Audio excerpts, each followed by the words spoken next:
Дауылпаз жырларымен күллі қазаққа танымал болған Қасым Аманжолов 1911 жылы қазіргі Қарағанды облысының Қарқаралы ауданындағы Қызыларай ауылында дүниеге келген. 1923 жылы Қасымды ағасы Ахметжан Семейдегі бастауыш мектеп-интернатқа түсіреді. Мектептен кейін Қасым Семей мал дәрігерлік техникумында оқиды. 1930 жылы Алматыға келіп, Лениншіл жас газетінің редакциясына қызметке орналасады. 1931 жылы Ленинградтағы орман шаруашылығы институтына түседі, бірақ аяқтай алмайды. Оралға келіп, екпінді құрылыс газетіне жұмысқа тұрады. Алғашқы өлеңдерін Қасым Семейде жазған. Олар Қабырға газетіне ғана басылып жүрген. Бұл өлеңдер жазылған дәптері кейін жоғалып кеткен. Сондықтан 1930 жылдарға дейін жазған өлеңдері сақталмаған. Ол жылдарда жазылған өлеңдері өзі қызмет істеп жүрген Лениншіл жас, Қызыл әскер, Пионер газеттерінде жарияланған. Қасым Аманжоловтың ақын, азамат болып қалыптасуына Орал қаласы үлкен әсер етті. Осы қалада ол ең алғаш махаббат, жастық жырларын жазды. 1935 жылы әскер қызметінен босай сала, Қасым Оралдың театр труппасын ұйымдастырып, өзі көркемдік жетекші болды. Осы кезде Қасымның ақындық, әншілік, әртістік таланты жұртшылыққа танылды. 1936-1941 жылдары Қасым Аманжолов Алматыға келіп, социалистік Қазақстан, Лениншіл жас газеттерінде жазушылар одағында қызмет істеді. Бұл кезде ол өлеңмен қатар әртүрлі тақырыпта мақала, очерк, фельетондар жазады. 1939-1941 жылдар аралығында Қасымның шығармашылық өрлеу дәуірі басталды. Осы кезеңдерде жазған өлеңдерінде ақынның өрісті ойлары, терең сезім қуаты, өткір тіл байлығы байқалады. Және де Пушкин, Лермонтов, Шевченко, Байрон, Маяковский шығармаларын қазақ тіліне аударуы Қасымның шығармашылық өнерінің өсу жолын анықтай түседі.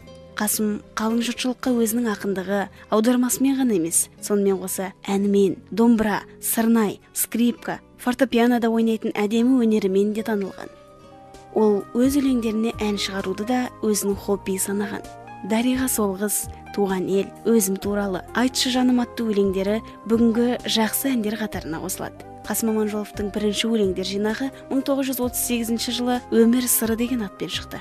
1940 жылы Қасым Маяковскийдің 10 шақты өлеңін аударып, 1941 жылы Бар дауыспен деген атпен жеке жинақ етіп жариялады. Қасым лирик ақын ғана емес, эпик ақын. Ол әдебиетте Махамбеттің ақындық дәстүрін жалғастырды. 1941-1945 жылдары Ұлы Отан соғысына қатысып, жауға қарсы қолындағы қаруымен де, қаламымен де белсене күресті. 1943 жылы сұрапыл соғыс кезеңінде ақын өзінің жақын досы, жас ақын Асқар Жұмағалиев туралы Ақын өлімі туралы аңыз атты поэмасын жазды.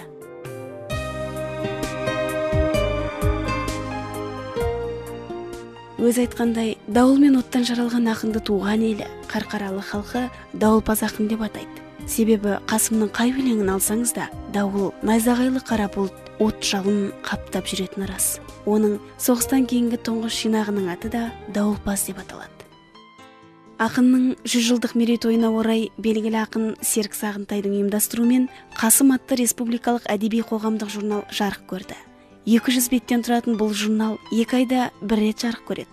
Онымен қоса Қасымның Өзім туралы, Дариға Солғыз, Айтшы жаным, тағы да басқа 18 әні енген ән жинақ жарық көрді.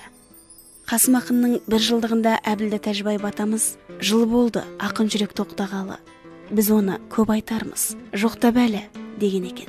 Көреген ақынның айтқаны дәл келіп, дүниеден өткеніне 100 жыл өтсе де, біз Қасым ақынның ерекшелігін, даралығын айтып тауыса алмасымыз анық.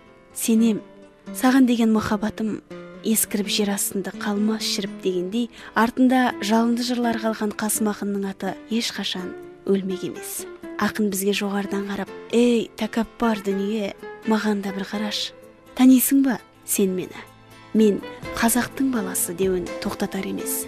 Дүниеге келер әлі талай қасым, олар да бұл қасымды бір байқасын. Өртке тиген дауылдай өлеңімді қазақтың өз емес деп кім айтарсың? Деп жасын жырларымен өзіне мәңгілік ескерткіш орнатқан ақын миссиясы ғасырлардан ғасырларға жалғасатыны сөзсіз. Өмірден ерте кеткенімен Қасымның мәңгі жасайтын жырлары қалды. Сол жырлары ақын атын өлтірмейді.